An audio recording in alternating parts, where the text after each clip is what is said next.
Hello, glory to the Father, the Son, and Holy Spirit. Today, I will be speaking from 2nd Ezra. 2nd Ezra is a book that was taken out of the 1611 King James Version of the Bible. We have the first book of Ezra in the King James Version of the Bible. And if you would take the second chapter, I believe it's starting at the second chapter, it coincides with First Ezra, that's taken from the book of Ezra in the King James Version of the Bible. It adds up perfectly. It's the same thing, just different wording. It's the reason why they took this canon out of the Bible. They used it to profit and to deceive the nations with it. I will be reading from 2nd Ezra, the 13th chapter, but I encourage you to read the 12th chapter as well. It picks up where Daniel left off from the Old Testament. Everything is there, and everything is cleared up through the amended book that they took out of the Bible. And it reads, "And it came to pass, after 7 days I dreamed a dream by night, and lo, there arose a wind from the sea, that it moved all the waves thereof. And I beheld, and lo, that man waxed strong with thousands of heaven. And when he turned his countenance to look, all the things trembled that were seen under him. And whensoever the voice went out of his mouth, all they burned that heard his voice, like as the earth faileth when it feels the fire. And after this I beheld, and lo, there was gathered together a multitude of men out of number from the four winds of the heaven to pursue the man that came out of the sea. But I beheld, and lo, he graved himself a great mountain and flew upon it. But I would have seen the region or place whereout the hill was graven, and I could not. And after this I beheld, and lo, all they which were gathered together to subdue him were so afraid, and yet to fight. And lo, as he saw the violence of the multitude that came, he neither lifted up his hand, nor held sword, nor any instrument of war, but only I saw that he sent out of his mouth as it had been a blast of fire, and out of his lips a flaming breath, and out of his tongue he cast out sparks and tempests. And they were all mixed together, the blast of fire, the flaming breath, and the tempest, and fell with violence upon the multitude which was prepared to fight, and burned them up every one, so that upon a sudden of an innumerable multitude nothing was to be perceived, but only dust and smell of smoke. When I saw this, I was afraid. Afterward saw I the same man come from down the mountain, and call unto him another peaceable multitude. And there came much people unto him, whereof some were glad, some were sorry, and some of them were bound, and others some brought of them that were offered. Then was I sick through great fear, and I awaked, he said, Thou hast showed thy servant these wonders from the beginning, and hast counted me worthy that thou shouldst receive my prayer. Show me yet the interpretation of this dream. For as I conceive in mine understanding, woe unto them that shall be left in those days, and much more woe unto them that are not left behind. For they that were not left were in heaviness. Now understand I the things that are laid up in the latter days, which shall happen unto them and to those that are left behind. Now, therefore are they come into great perils and many necessities, like as these dreams declare.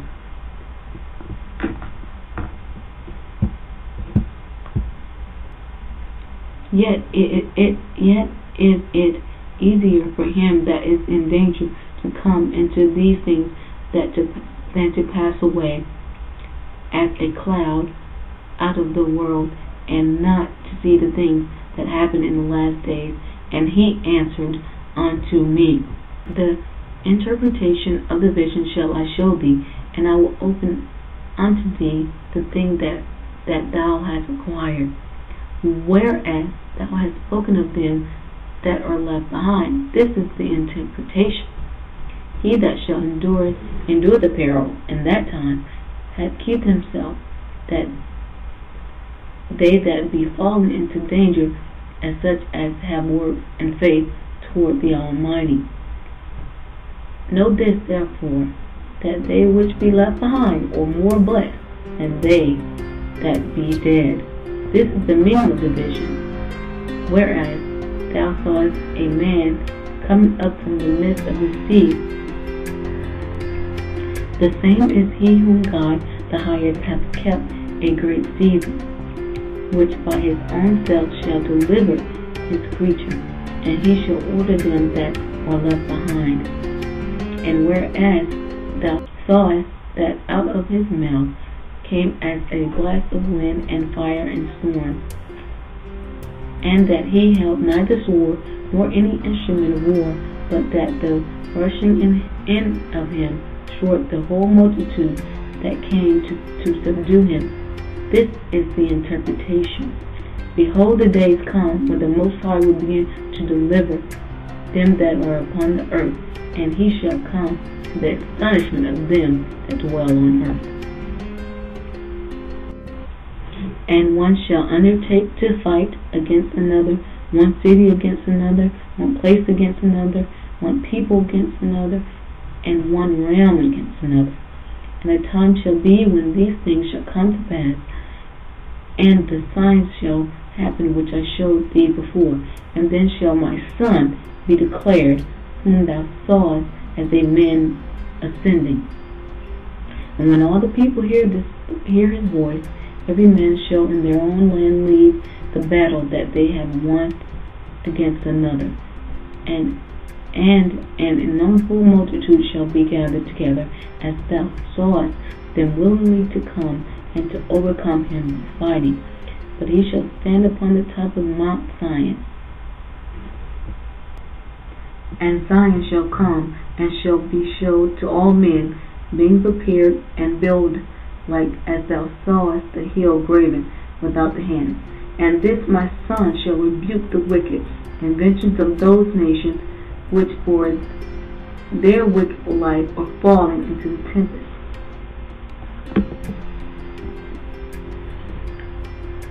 Now this is the 48th verse. It says, but those that be left behind of thy people are they that are found within my borders. Now, from reading 2nd Ezra, you can see that Ezra had his own interpretation of this vision. But God said, hold on, Ezra, I'm going to show you the correct interpretation of this vision that you just had. So this is where they get the term left behind, because it was Ezra giving his own interpretation of this vision, but he had to be corrected by the Most High, and he was.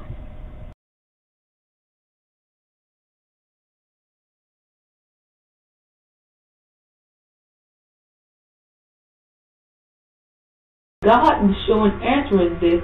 This is why he speaks of his Son, whom these multitudes of people are going to fight against in the last days.